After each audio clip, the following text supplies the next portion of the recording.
새벽 4시 30분. 서울 강북의 한 종합병원 특실 병동. 복도의 형광등이 차갑게 빛나는 가운데 301호실 문이 조용히 열렸다. 윤희는 병실 안으로 들어서며 가방을 의자에 내려놓았다. 그녀의 얼굴엔 피로가 가득했다.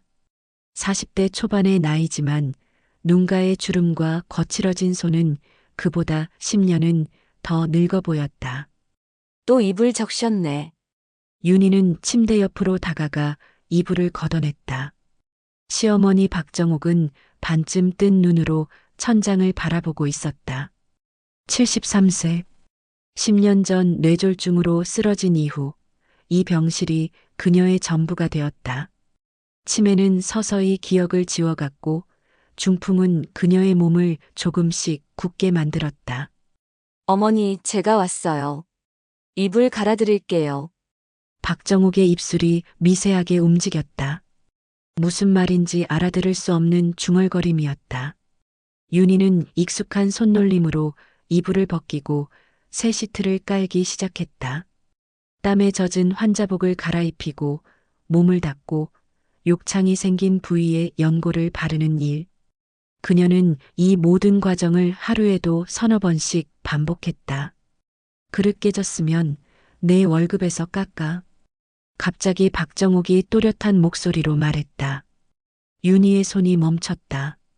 어제 저녁 식사 때 떨어뜨린 도자기 찻잔 얘기였다. 치매 환자는 최근 기억은 잊어도 먼 과거나 감정적인 기억은 또렷하게 남는다고 했다. 그리고 때로는 과거와 현재가 뒤섞여 엉뚱한 말을 내뱉곤 했다. 네, 어머니. 조심할게요. 윤희는 아무렇지 않은 듯 대답했다. 변명하지 않았다. 화내지도 않았다. 그저 묵묵히 일을 계속했다. 10년 동안 그래왔듯이 며느리란 게 말기도 못 알아들어. 시집살이가 뭔지도 모르고.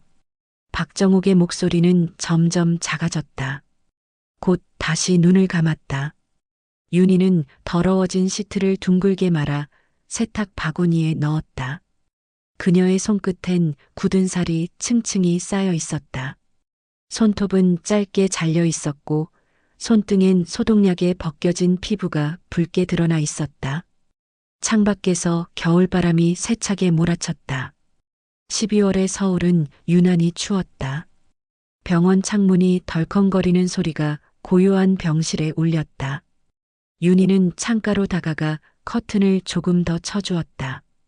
그리고 잠시 창밖을 바라보았다. 아직 어두운 새벽 하늘. 멀리 빌딩들의 불빛이 희미하게 보였다. 저 불빛 너머에는 그녀가 떠나온 집이 있었다. 아침마다 아이들을 깨워 학교에 보내던 그 집. 남편과 아침 식사를 함께하던 작은 부엌. 하지만 10년 전 시어머니가 쓰러진 그날부터 그녀의 삶은 이 병실로 옮겨왔다. 엄마 없으면 누가 봐. 요양원은 너무 비싸. 당신이 좀만 참아줘. 남편 민수의 말이 귓가에 맴돌았다. 처음엔 몇 달만 버티면 된다고 생각했다. 하지만 몇 달은 1년이 되었고, 1년은 5년이 되었고, 이제 10년째였다. 윤희는 더 이상 무엇을 기대하지 않게 되었다. 병실 시계가 오전 5시를 가리켰다. 윤희는 가방에서 보온병을 꺼내 미지근한 커피를 마셨다. 어제 저녁에 끓여온 것이었다. 식은 커피는 쓰기만 했지만 그녀는 개의치 않았다. 이미 미각도 무뎌진 지 오래였다. 박정욱이 다시 눈을 떴다. 흐릿한 눈동자가 천장의 한 점을 응시했다. 입술이 바짝 말라 있었다. 윤희는 컵에 물을 따라 빨대를 꽂아 입가에 가져다 댔다. 어머니, 물 드세요. 박정욱은 고개를 살짝 돌렸다. 거부의 표시였다. 윤희는 참을성 있게 기다렸다. 그리고 다시 한번 물을 권했다. 이번엔 박정욱이 입술을 열었다. 빨대를 통해 물 몇 모금이 넘어갔다. 내가 누구냐? 박정욱이 물었다. 윤희는 잠시 멈칫했다. 이 질문을 들은 게 이번 달만 벌써 세 번째였다. 치매가 점점 심해지고 있었다. 저예요, 어머니. 윤희예요. 그래, 며느리. 밥은 했냐? 애들 학교는 보냈냐? 윤희는 대답하지 않았다. 아이들은 이미 대학생이 되었다. 큰아이는 졸업반이었고 작은아이는 2학년이었다. 하지만 박정욱의 기억 속에서 아이들은 여전히 초등학생이었다. 네, 어머니. 다 했어요. 그저 그렇게 대답하는 게 편했다. 사실을 설명하려 들면 박정욱은 혼란스러워했고 때로는 화를 냈다. 그래서 윤희는 그녀의 기억 속 세계에 맞춰주기로 했다. 복도에서 간호사의 발소리가 들렸다. 오전 6시 순회 시간이었다. 젊은 간호사가 문을 두드리고 들어왔다. 박정욱 환자분 체크하러 왔습니다. 네, 들어오세요. 간호사는 혈압과 체온을 재고 차트에 기록했다. 그리고 윤희를 보며 작게 미소 지었다. 오늘도 일찍 오셨네요. 보호자분 진짜 대단하세요. 윤희는 어색하게 웃었다. 대단한 게 아니었다. 그저 해야 하니까 하는 것뿐이었다. 선택의 여지가 없었다. 간호사가 나간 후 윤희는 병실 구석에 놓인 간이 침대에 앉았다. 등받이도 없는 딱딱한 침대. 밤새 뒤척이느라 허리가 뻐근했다. 그녀는 허리를 주무르며 눈을 감았다. 잠깐이라도 눈을 붙이고 싶었지만 머릿속은 이미 오늘 해야 할 일들로 가득했다. 아침 7시에 식사 보조, 9시에 물리치료, 11시에 의사회진, 오후 1시에 점심, 3시에 간식, 저녁 6시에 저녁 식사, 밤 9시에 마지막 체크, 그리고 다시 새벽이 오면 모든 게 반복되었다. 창밖이 조금씩 밝아지기 시작했다. 겨울 아침의 차가운 빛이 병실 안으로 스며들었다. 윤희는 일어나 커튼을 걷었다. 새로운 하루가 시작되고 있었다. 하지만 그녀에게 새로운 날이란 없었다. 모든 날이 똑같았다. 박정욱은 다시 잠에 빠졌다.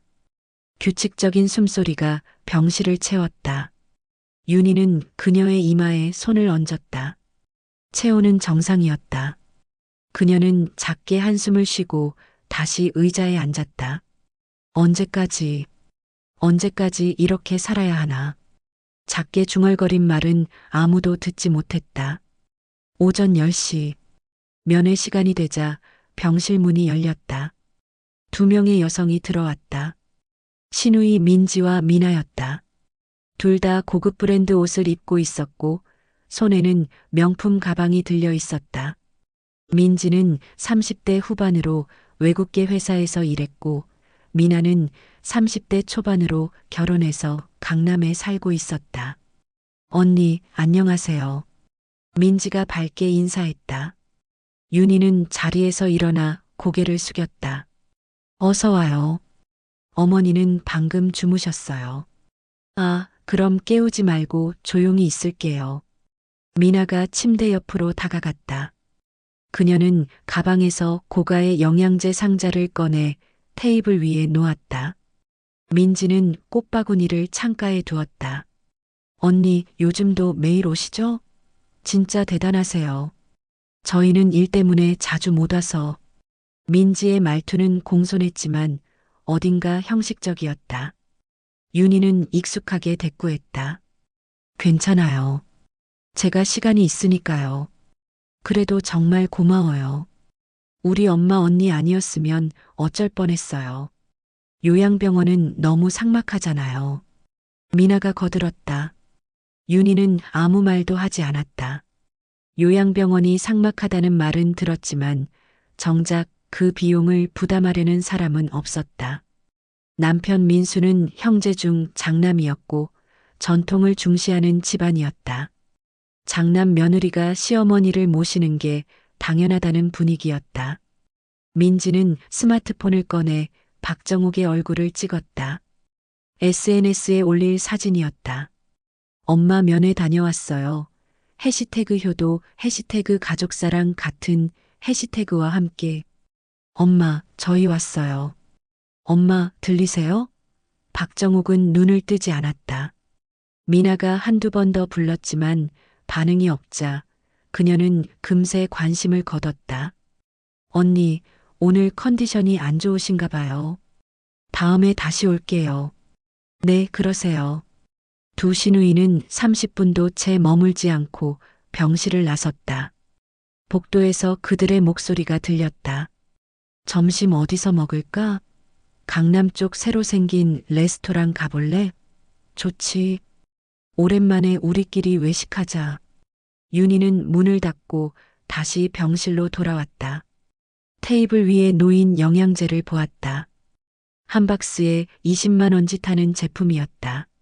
하지만 정작 박정욱에게 필요한 건 영양제가 아니라 사람의 손길이었다.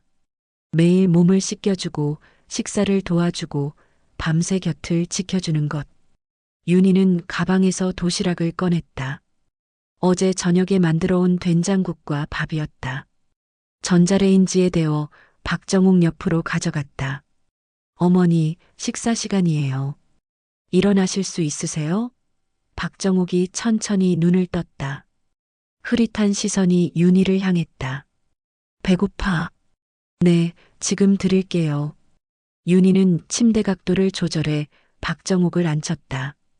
그리고 숟가락에 밥과 국을 조금 떠서 입에 가져다 댔다. 박정욱은 천천히 입을 열었다.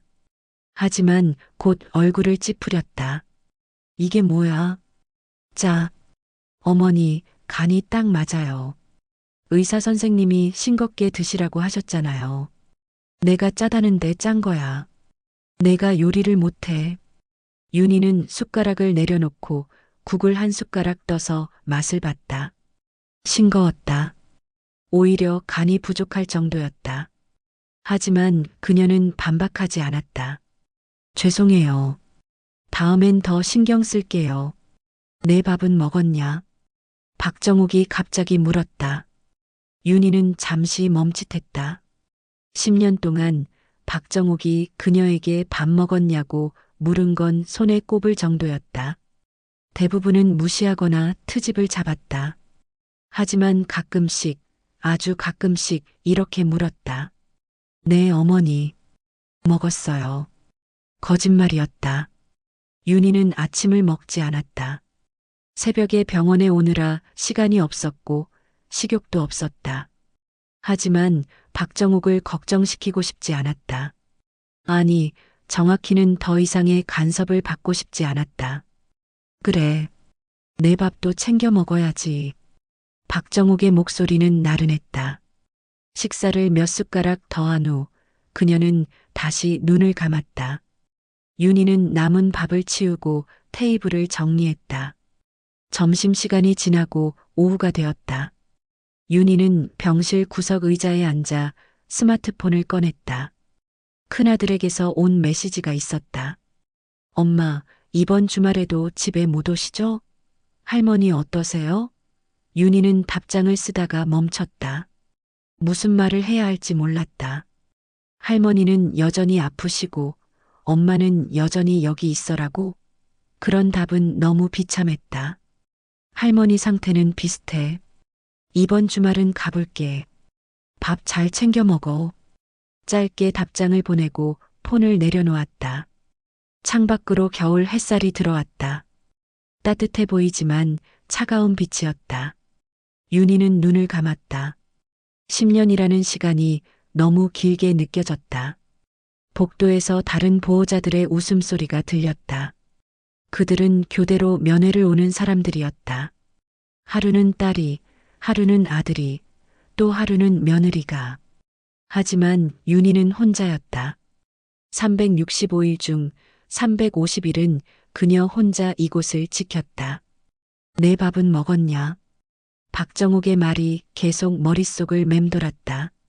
그 한마디에 윤희는 묘한 감정을 느꼈다.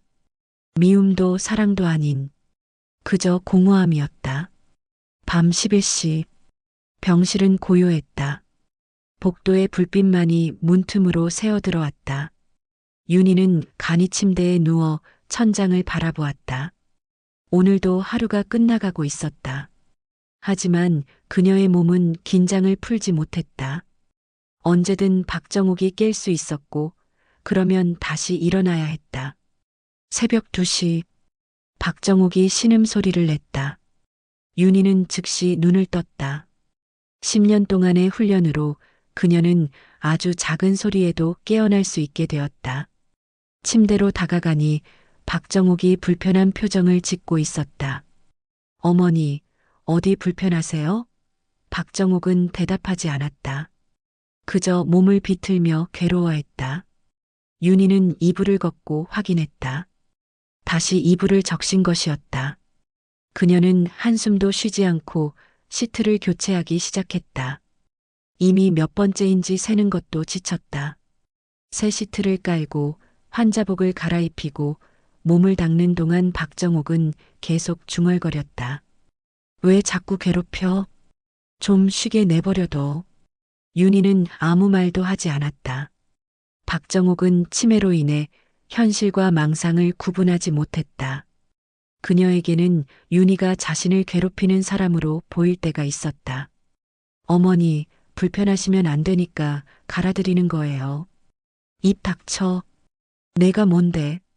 말끝을 흐리며 박정욱은 다시 눈을 감았다.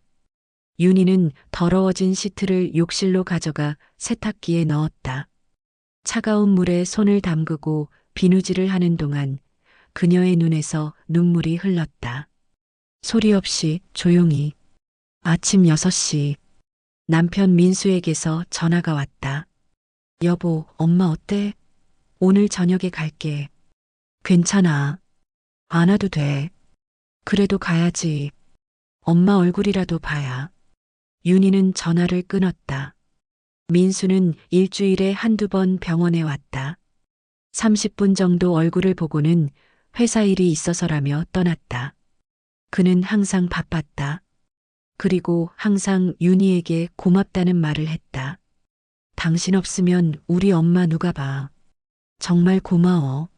하지만 그 고마움은 어떤 보상도 어떤 위로도 되지 않았다. 윤희가 원하는 건 고마움이 아니었다. 그저 함께 짐을 나눠지는 것이었다. 하지만 그 말을 꺼낼 수 없었다. 꺼내는 순간 그녀는 이기적인 며느리가 될 것이었다. 오전 9시 물리치료사가 왔다. 박정욱의 팔다리를 움직이며 근육이 굳지 않도록 마사지를 했다. 윤희는 옆에서 그 과정을 지켜보았다. 물리치료사는 젊고 밝은 여성이었다. 보호자님, 정말 대단하세요. 10년이나 돌보시다니. 그냥 해야 해서요. 그래도 쉬운 일이 아니에요. 저희 엄마도 나중에 아프시면 저렇게 돌봐드릴 수 있을지 모르겠어요. 윤희는 쓴웃음을 지었다. 누구도 자신이 이렇게 될 거라고 생각하지 않는다. 그녀도 10년 전에는 몰랐다. 이 병실이 그녀의 감옥이 될 줄은. 물리치료가 끝나고 점심시간이 되었다. 윤희는 병원 식당에서 산 도시락을 데워 박정욱에게 먹였다. 오늘도 반은 흘리고 반은 뱉어냈다. 윤희는 흘린 음식을 닦아내고 다시 한 숟가락을 떠서 입에 넣어주었다. 내가 해준 밥은 맛이 없어. 이건 병원 식당 밥이에요, 어머니. 그래도 내가 데운 거잖아. 그래서 맛이 없는 거야. 윤희는 더 이상 대꾸하지 않았다. 어차피 무슨 말을 해도 소용없었다. 박정욱은 자신의 세계에 갇혀 있었고 윤희는 그 세계의 희생양이었다. 오후 3시 윤희는 잠시 병실을 나와 복도 벤치에 앉았다. 자판기에서 뽑은 캔커피를 마시며 창밖을 바라보았다. 겨울 하늘은 잿빛이었다. 눈이 올 것 같은 날씨였다. 옆 벤치에 다른 보호자가 앉아 있었다. 60대 정도의 여성이었다. 그녀도 지쳐 보였다. 몇 년째 계세요? 여성이 먼저 말을 걸었다. 10년요. 세상에. 저는 이제 2년째인데 벌써 한계예요. 윤희는 고개를 끄덕였다. 2년이면 이제 시작이었다. 앞으로 더 긴 시간이 기다리고 있을지도 몰랐다. 가족들은 도와주나요? 가끔 와요. 하지만 대부분은 제가 하죠. 저도 그래요. 다들 바쁘대요. 일한다고, 애들 키운다고. 두 사람은 잠시 침묵했다. 서로의 고통을 이해하는 침묵이었다. 언제쯤 끝날까요? 이 시간이. 여성이 작게 중얼거렸다. 윤희는 대답하지 않았다. 그녀도 같은 질문을 매일 스스로에게 던졌다. 하지만 답은 없었다. 밤 9시, 윤희는 박정욱의 마지막 체크를 마치고 간이 침대에 누웠다. 오늘도 하루가 지나갔다. 내일도 똑같은 하루가 올 것이었다. 그리고 모레도, 그 다음 날도. 언제쯤 이 시간이 끝날까? 그녀의 속삭임은 병실의 기계음에 묻혀 사라졌다. 벽에 걸린 시계가 새벽 2시를 가리켰다. 윤희는 눈을 감았다. 하지만 잠은 오지 않았다. 그저 어둠 속에서 시간만 흘러갔다. 며칠 후 오후 3시경 요양보호사 김 선생이 병실에 들어왔다. 50대 중반의 그녀는 일주일에 2번씩 와서 윤희를 도왔다. 박정욱을 목욕시키고 방을 청소하고 침구를 정리하는 일이었다. 며느리님, 오늘 컨디션 어떠세요? 그냥 그래요. 요즘 밤에 자주 깨서 보호자가 쓰러지시면 안 돼요. 오늘은 제가 있으니까 좀 쉬세요. 윤희는 고개를 끄덕이고 복도로 나갔다. 김 선생이 있을 때만큼은 그녀도 잠시 숨을 돌릴 수 있었다. 병원 1층 카페에 가서 커피를 주문했다. 따뜻한 라떼를 들고 창가 자리에 앉았다. 창밖으로 사람들이 지나갔다. 퇴근하는 직장인들, 학원 가는 학생들, 장을 보러 가는 주부들. 모두 자신의 삶을 살고 있었다. 윤희는 그들을 부러운 눈으로 바라보았다. 자신도 저렇게 평범한 일상을 살고 싶었다. 1시간 후 병실로 돌아오니 김 선생이 청소를 마치고 있었다. 박정욱은 깨끗하게 목욕한 상태로 침대에 누워 있었다. 다 끝났어요. 오늘 목욕하실 때 기분 좋아하셨어요. 감사합니다, 선생님. 김 선생은 가방을 챙기다가 무언가 생각난 듯 멈춰섰다. 아, 며느리님. 이거요. 그녀가 작은 봉투를 건넸다. 노란색 편지 봉투였다. 뭔데요? 침대 밑에 떨어져 있었어요. 어르신이 최근에 쓰신 것 같던데. 며느리님 드리는 게 맞을 것 같아서요. 윤희는 봉투를 받아들었다. 겉면에는 삐뚤빨뚤한 글씨로 윤희에게라고 적혀 있었다. 박정욱의 글씨였다. 하지만 이게 언제 쓴 것인지 알 수 없었다. 치매 환자가 이렇게 글을 쓸 수 있다는 게 놀라웠다. 감사합니다. 김 선생이 떠난 후 윤희는 봉투를 들고 한참을 망설였다. 열어봐야 할까? 안 열어봐야 할까? 하지만 결국 호기심이 이겼다. 그녀는 봉투를 조심스럽게 뜯었다. 안에는 한 장의 편지지가 들어 있었다. A사 용지를 반으로 접은 것이었다. 박정욱의 손글씨로 빼곡하게 채워져 있었다. 윤희는 펼쳐서 읽기 시작했다. 윤희야, 내가 이 편지를 읽을 때쯤이면 나는 아마 정신이 더 흐려져 있을 거다. 요즘 들어 자꾸 깜빡깜빡한다. 아침에 먹은 밥도 기억 안 나고 어제 일도 가물가물하다. 하지만 이상하게도 오래된 일들은 또렷하게 기억난다. 내가 우리 집에 처음 왔던 날, 25이었지. 수줍어하면서도 당찬 눈빛이 인상적이었어. 민수 녀석이 정말 좋은 여자를 만났다고 생각했지. 하지만 난 너에게 그런 말을 한 적이 없지. 시어머니가 며느리를 칭찬하면 안 된다는 게 우리 세대의 생각이었으니까. 며느리는 늘 부족하고 더 잘해야 하고 참아야 하는 존재라고 배웠어. 그래서 난 내게 늘 차갑게 대했어. 내가 해준 밥이 맛있어도 짜다고 했고 깨끗이 청소해도 먼지가 남았다고 했지. 내가 정성껏 준비한 명절 상차림에도 뭔가 빠졌다고 트집을 잡았어. 왜 그랬을까? 지금 생각하면 정말 미련한 짓이었어. 난 내게 고맙다는 말 한마디 제대로 한 적이 없어. 그리고 10년 전 내가 쓰러진 그날부터 내 인생은 멈췄지. 난 그걸 알아.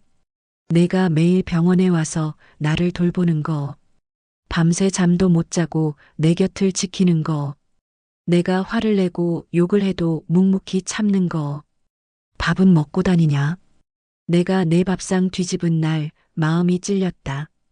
사실 그날은 내가 정신이 멀쩡한 날이었어. 내가 해준 밥이 정말 맛있었어. 하지만 난 또 습관처럼 투덜댔지. 그리고 화가 나서 밥상을 엎었어. 내가 아무 말 없이 바닥에 쏟아진 밥을 줍던 그 모습이 지금도 눈에 선해. 내 어깨가 떨리고 있었어. 울고 있다는 걸 알았어. 하지만 난 그냥 외면했지. 미안하다, 윤희야. 정말 미안해. 내가 며느리로서 해준 게 아니야. 딸로서 해준 거야. 난 내게 엄마가 되어주지 못했지만 넌 나에게 딸이 되어줬어. 고맙다. 이 말을 얼굴을 보고 하지 못해서 미안해. 아마 내 정신이 더 나빠지면 이 편지를 쓴 것조차 기억 못할 거야. 하지만 내가 알아줬으면 좋겠어. 내가 10년 동안 나를 돌본 그 모든 시간이 헛되지 않았다는 것을, 내가 나에게 해준 모든 것을 내가 마음속 깊이 간직하고 있다는 것을. 윤희야, 넌 정말 대단한 사람이야. 그리고 넌 자유로워질 자격이 있어. 시어머니가 아닌 박정욱이. 편지를 다 읽은 윤희의 손이 떨렸다. 눈물이 뺨을 타고 흘러내렸다. 10년 동안 한 번도 들어보지 못한 말들이 편지에 담겨 있었다. 고맙다는 말, 미안하다는 말, 그리고 딸이라는 말. 윤희는 편지를 꼭 쥐고 침대 옆으로 갔다. 박정욱은 평화롭게 자고 있었다. 그녀의 얼굴은 창백했지만 어딘가 편안해 보였다. 어머니. 윤희는 박정욱의 손을 잡았다. 차갑고 마른 손이었다. 하지만 그 손이 이제는 조금 다르게 느껴졌다. 10년 동안 무게로만 느껴지던 손이 이제는 온기를 가진 사람의 손으로 느껴졌다.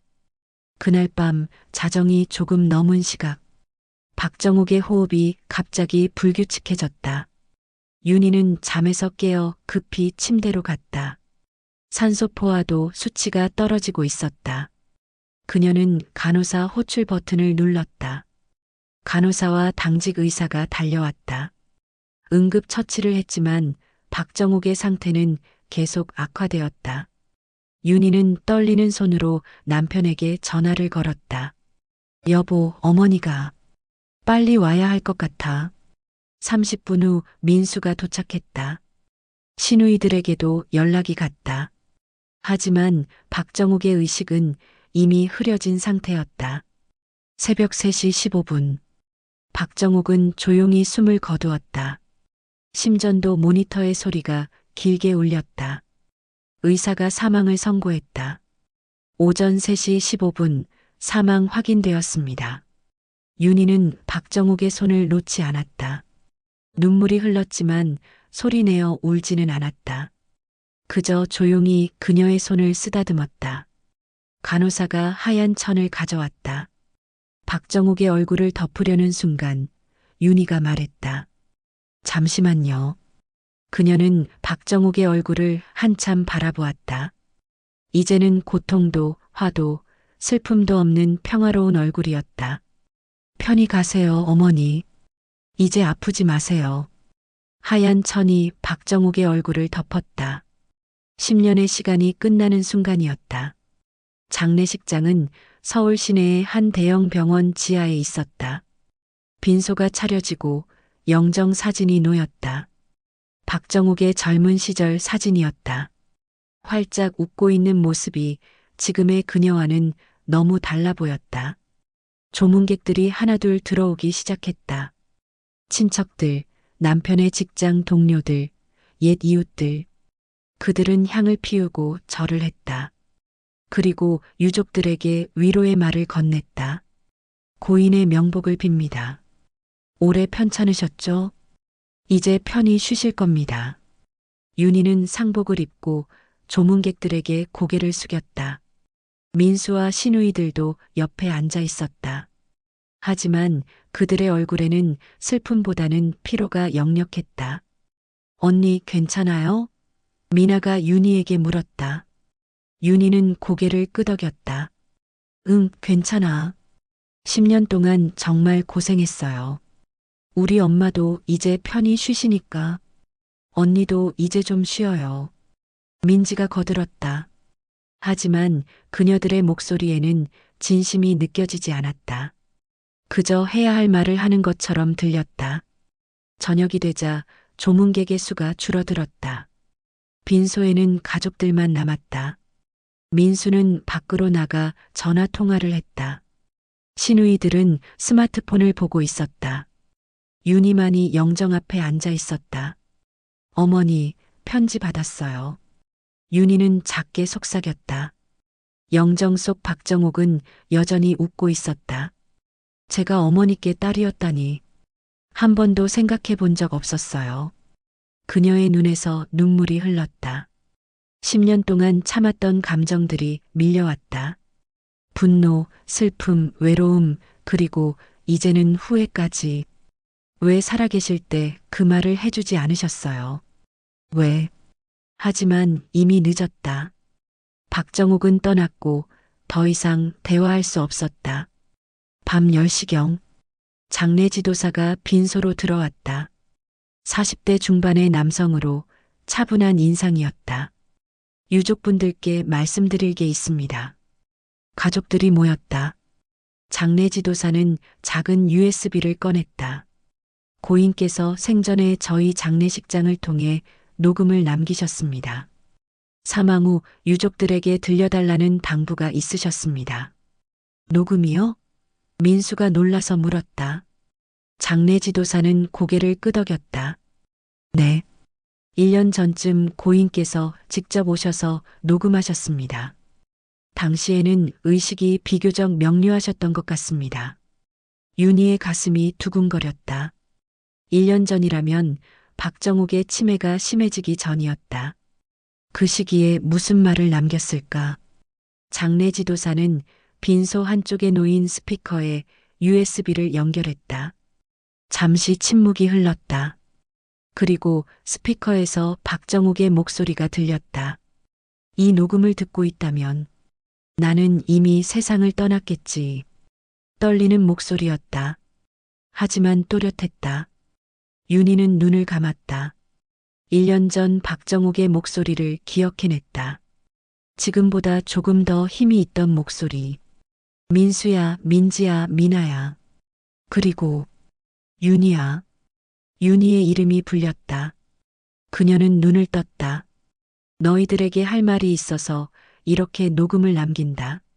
내 장례식에서 이걸 틀어달라고 부탁했어. 아마 내가 죽고 나면 너희들은 울지도 않을 것 같아서 말이야. 민수가 고개를 숙였다. 시누이들은 서로를 쳐다보았다. 민수야, 넌 착한 아들이었어. 하지만 내가 엄마를 진짜 돌본 건 아니었지. 내 아내가 돌봤어. 윤희가 10년 동안 날 돌봤어. 넌 일주일에 한 번 얼굴 보러 오는 게 전부였잖아. 민수의 얼굴이 굳었다. 민지야, 미나야. 너희도 마찬가지야. 명절 때나 오고 가끔 영양제 사다 주는 게 효도라고 생각했지? 아니야. 진짜 효도는 곁에 있어주는 거야. 하지만 너희는 없었어. 시누이들이 고개를 떨구었다. 그리고 윤희야. 박정욱의 목소리가 조금 부드러워졌다. 내가 이 녹음을 듣고 있을까? 아마 듣고 있겠지. 넌 항상 끝까지 자리를 지키는 아이니까. 윤희의 눈에서 눈물이 흘렀다. 윤희야, 난 내게 평생 미안한 시어머니였어. 내가 우리 집에 시집 온 순간부터 난 너를 며느리로만 봤어. 부족한 며느리, 더 잘해야 하는 며느리. 그게 우리 세대가 배운 거였어. 며느리는 낮은 사람이고 시어머니는 높은 사람이라고. 스피커에서 한숨 소리가 들렸다. 하지만 그건 잘못된 거였어. 난 내가 우리 집에 온 첫날부터 너를 좋아했어. 너의 맑은 눈을, 수줍은 미소를, 단정한 몸가짐을. 민수가 정말 좋은 여자를 만났다고 생각했지. 윤희는 손으로 입을 막았다. 하지만 난 그 말을 한 적이 없어. 오히려 트집만 잡았지. 내가 해준 밥에, 내가 한 청소에, 내가 챙긴 명절 상차림에. 왜 그랬을까? 지금 생각하면 정말 어리석었어. 박정욱의 목소리가 떨렸다. 그리고 10년 전 내가 쓰러졌어. 그날부터 내 인생은 멈췄지. 난 알아. 내가 매일 병원에 와서 나를 돌보는 거. 밤새 잠도 못 자고 내 곁을 지키는 거. 내가 화를 내고 욕을 하고 트집을 잡아도 묵묵히 참는 거. 엄마. 민수가 중얼거렸다. 하지만 녹음은 계속되었다. 윤희야, 넌 며느리가 아니었어. 넌 내 딸이었어. 내 친딸들보다 더 많이 나를 돌봐줬어. 내 친딸들은 일주일에 한 번도 안 왔지만 넌 365일 내 곁에 있었어. 민지와 미나가 울먹이기 시작했다. 하지만 난 내게 한 번도 고맙다고 말하지 않았어.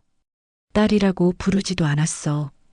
그저 며느리라는 이름으로 너를 부르며 너의 헌신을 당연하게 여겼지. 윤희는 소리내어 울기 시작했다.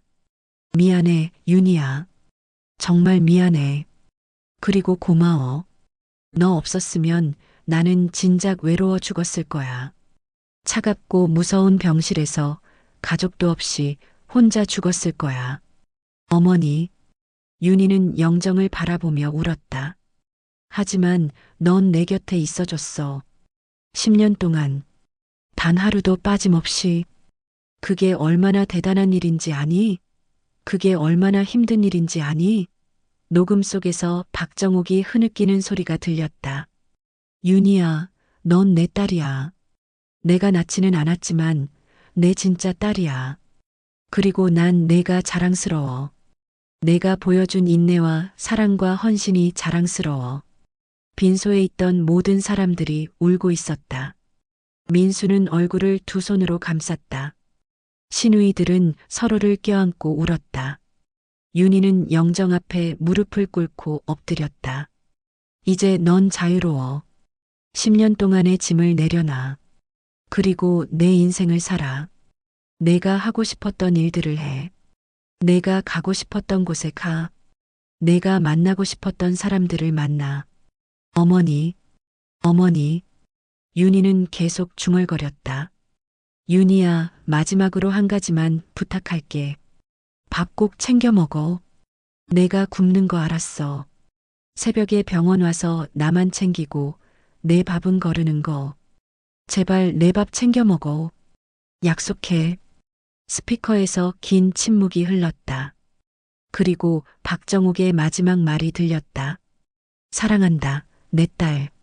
고맙다, 윤희야. 녹음이 끝났다. 빈소는 한동안 조용했다. 오직 흐느끼는 소리만이 공간을 채웠다. 윤희는 영정 앞에서 일어나지 못했다. 10년 동안 쌓였던 모든 감정이 한꺼번에 쏟아져 나왔다. 민수가 윤희에게 다가와 어깨를 감쌌다. 미안해. 여보, 정말 미안해. 나도 엄마처럼 당신을 당연하게 여겼어. 당신의 희생을 몰랐어. 민지와 미나도 다가왔다. 언니, 죄송해요. 우리가 너무 이기적이었어요. 윤희는 고개를 저었다. 지금은 그들의 사과가 중요하지 않았다. 지금은 오직 박정욱의 말만이 그녀의 마음을 채우고 있었다. 괜찮아요. 다 지나간 일이에요. 그녀는 일어나 영정을 바라보았다. 박정욱은 여전히 웃고 있었다. 이제 그 미소가 다르게 보였다. 며느리를 시험하는 차갑고 엄격한 시어머니의 미소가 아니라 딸을 사랑하는 어머니의 따뜻한 미소로 어머니 사랑해요. 그리고 저도 고마워요. 윤희는 조용히 말했다. 영정 속 박정옥이 대답하는 것 같았다. 장례식이 끝난 지 일주일 후 윤희는 다시 그 병원을 찾았다. 301호실. 10년 동안 그녀의 모든 것이었던 그 방.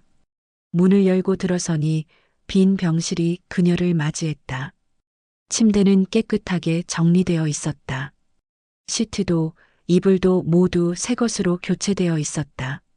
창가의 커튼은 활짝 열려 있었고 겨울 햇살이 방 안가득 들어왔다. 윤희는 천천히 방 안을 걸었다. 그녀가 앉았던 간이 침대는 이미 치워진 상태였다. 테이블 위에 놓였던 약병들도 벽에 걸렸던 차트도 모두 사라졌다. 이제 이 방에는 박정욱의 흔적이 하나도 남아있지 않았다. 윤희는 창가로 다가가 밖을 바라보았다. 겨울 하늘은 맑았다. 구름 한 점 없는 푸른 하늘이 펼쳐져 있었다. 10년 동안 이 창문을 통해 수없이 하늘을 바라봤지만 오늘처럼 맑은 하늘은 처음이었다. 어머니, 여기 왔어요. 그녀는 빈 방을 향해 말했다. 10년 동안 정말 고생 많으셨어요. 저도 많이 힘들었지만 어머니는 더 힘드셨을 거예요. 아프신 몸으로 병실에만 갇혀 계셔야 했으니까. 윤희는 침대로 다가갔다. 그리고 손으로 매트리스를 쓰다듬었다. 어머니가 남긴 편지, 그리고 녹음 들었어요. 제가 딸이었다니 한 번도 생각 못했어요. 저는 그저 며느리로서 해야 할 일을 한 것뿐이라고 생각했거든요. 그녀의 목소리가 떨렸다. 하지만 어머니가 저를 딸이라고 불러주셨잖아요. 사랑한다고 하셨잖아요. 그 말이 얼마나 큰 위로가 되는지 몰라요. 윤희는 잠시 눈을 감았다. 10년 동안의 기억들이 스쳐 지나갔다. 힘들었던 순간들, 지쳤던 밤들, 울고 싶었던 새벽들. 하지만 이제 그 기억들이 조금 다르게 느껴졌다. 원망이 아니라 사랑의 기록으로. 어머니, 이제 저도 제 삶을 살게요. 어머니가 말씀하신 것처럼 하고 싶은 일하고, 가고 싶은 곳 가고, 만나고 싶은 사람 만날게요. 윤희는 가방에서 새 시트를 꺼냈다. 그리고 침대 위에 정성스럽게 깔기 시작했다. 구석구석 펴고, 주름을 펴고, 이불 끝을 매만졌다. 10년 동안 수천 번 반복한 동작이었다. 하지만 이번이 마지막이었다. 어머니, 이제 편히 쉬세요. 아프지 말고 외롭지 말고 평화롭게 쉬세요. 그녀는 시트를 다 깔고 뒤로 물러섰다. 깨끗하게 정돈된 침대를 바라보며 만족스러운 미소를 지었다. 그리고 저도 이제 쉴게요. 윤희는 마지막으로 방을 둘러보았다. 이제 정말 끝이었다. 10년 동안의 시간이 진짜로 끝나는 순간이었다. 그녀는 깊게 숨을 들이마셨다. 그리고 천천히 내쉬었다. 무거웠던 가슴이 조금 가벼워지는 것 같았다. 창문을 열어 환기를 시켰다. 차가운 겨울바람이 방 안으로 들어왔다. 하지만 이상하게도 따뜻하게 느껴졌다. 윤희는 그 바람을 맞으며 눈을 감았다. 어머니 사랑해요. 그리고 안녕히 가세요. 그녀는 방을 나섰다. 문을 닫으며 마지막으로 한 번 더 뒤를 돌아보았다. 햇살이 가득한 빈 병실. 이제 그곳은 더 이상 그녀의 감옥이 아니었다. 그저 추억이 남은 공간일 뿐이었다. 윤희는 병원을 나섰다. 밖은 추웠지만 햇살은 따뜻했다. 그녀는 버스 정류장으로 걸어가며 스마트폰을 꺼냈다. 큰아들에게 문자를 보냈다. 아들아, 이번 주말에 집에 갈게. 엄마가 맛있는 거 해줄게. 그리고 남편에게도 문자를 보냈다. 여보, 오늘 저녁에 외식할까요? 오랜만에 우리 둘이서. 답장이 곧 왔다. 좋아요. 당신이 가고 싶은 곳으로 가요. 윤희는 미소를 지었다. 그리고 버스에 올라타 창밖을 바라보았다. 거리의 사람들이 바쁘게 움직이고 있었다. 그녀도 이제 그들 중 하나였다. 자신의 삶을 사는 평범한 사람. 이제 시작이야. 그녀는 작게 중얼거렸다. 10년 동안 멈춰있던 시간이 다시 흐르기 시작했다. 장례식 후 첫 주말. 윤희는 오랜만에 집에서 아침을 맞이했다. 10년 동안 병원 간이 침대에서 잠을 자던 그녀가 자신의 침대에서 잠을 잔 것은 정말 오랜만이었다. 아침 7시. 알람이 울렸지만 그녀는 즉시 일어나지 않았다. 조금 더 누워 천장을 바라보았다. 편안했다. 몸도 마음도. 8시쯤 되어서야 그녀는 일어나 부엌으로 갔다. 남편은 이미 출근한 후였다. 큰아들은 대학 기숙사에 있었고 작은 아들은 아직 자고 있었다. 윤희는 혼자 부엌에 섰다. 냉장고를 열어 재료를 꺼냈다. 쌀, 계란, 김치, 된장. 간단한 아침 식사를 준비하기 시작했다. 밥을 씻어 솥에 넣고 된장찌개를 끓이고 계란말이를 부쳤다. 익숙한 동작이었지만 오늘은 왠지 즐거웠다. 밥이 되는 동안 그녀는 식탁을 정리했다. 테이블 위에 편지 한 장이 놓여 있었다. 박정욱이 남긴 그 편지였다. 윤희는 장례식 후 그 편지를 집으로 가져왔다. 그리고 매일 아침 한 번씩 읽었다. 밥은 꼭 먹어라. 박정욱의 마지막 당부였다.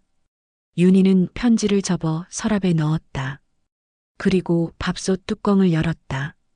김이 모락모락 올랐다. 햇살이 창문을 통해 들어와 기미로 반짝였다. 윤희는 밥을 퍼서 그릇에 담았다. 된장찌개도 한 그릇 떠냈다. 계란말이와 김치도 접시에 담았다. 그리고 식탁에 앉았다. 잘 먹겠습니다.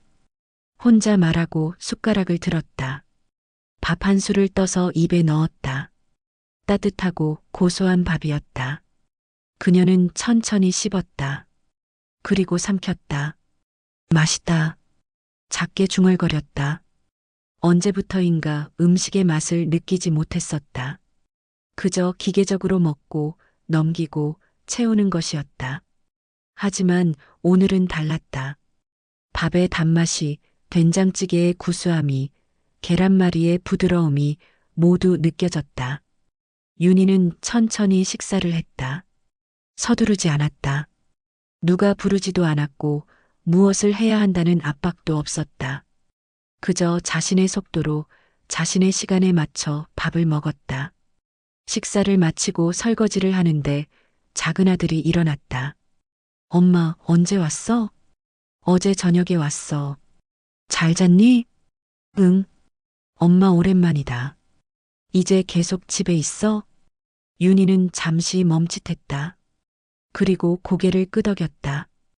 응, 이제 집에 있을 거야. 다행이다. 엄마 보고 싶었어. 아들은 그렇게 말하고 세면장으로 갔다. 윤희는 아들의 뒷모습을 바라보며 미소 지었다. 그녀가 병원에 있는 동안 아이들은 컸다. 이제 그들과 함께 시간을 보낼 수 있었다. 오전 11시, 윤희는 집 근처 공원으로 산책을 나갔다. 10년 만에 혼자 여유롭게 걷는 것이었다. 공원에는 산책하는 사람들, 운동하는 사람들, 벤치에 앉아 책을 읽는 사람들이 있었다. 그녀는 벤치에 앉아 햇살을 쬐었다. 따뜻했다. 눈을 감으니 박정욱의 목소리가 들리는 것 같았다. 윤희야, 내 인생을 살아. 윤희는 눈을 떴다. 그리고 주변을 둘러보았다. 나무들, 하늘, 구름, 사람들. 모든 게 새롭게 보였다. 아니, 원래 있었던 것들이 이제야 보이는 것이었다. 네, 어머니. 이제 제 인생을 살게요. 그녀는 작게 대답했다. 그리고 일어나 다시 걷기 시작했다. 앞으로 걸어갈 길이 보였다. 멀고 힘들 수도 있지만 그녀는 이제 혼자가 아니었다. 박정욱의 사랑과 축복을 받고 있었다. 저녁이 되어 남편이 퇴근했다. 윤희는 저녁 식사를 준비했다. 남편이 좋아하는 김치찌개와 제육볶음, 그리고 여러 반찬들. 오랜만에 정성껏 차린 식탁이었다. 맛있게 먹어요. 와, 오랜만에 당신 손맛이네. 정말 맛있어. 민수가 행복하게 먹는 모습을 보며 윤희는 만족스러워했다. 가족과 함께하는 식사. 너무나 평범하지만 그녀에게는 오랜만의 행복이었다. 식사 후 설거지를 하는데 민수가 다가왔다. 내가 할게. 괜찮아. 내가 할게. 아니야. 당신 10년 동안 고생했어. 이제부터는 내가 도울게. 민수는 그렇게 말하고 설거지를 시작했다. 윤희는 그 모습을 보며 눈시울이 붉어졌다. 작은 변화였지만 그녀에게는 큰 의미였다. 밤 10시. 윤희는 침대에 누워 천장을 바라보았다. 오늘 하루를 되돌아보았다. 평범한 하루였다.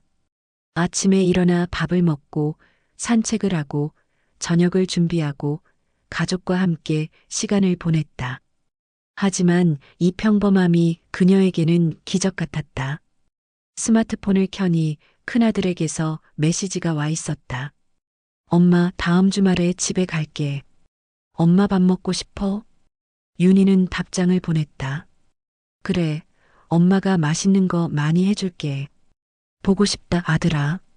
폰을 내려놓고 다시 천장을 바라보았다. 박정욱의 얼굴이 떠올랐다. 평화로운 표정이었다.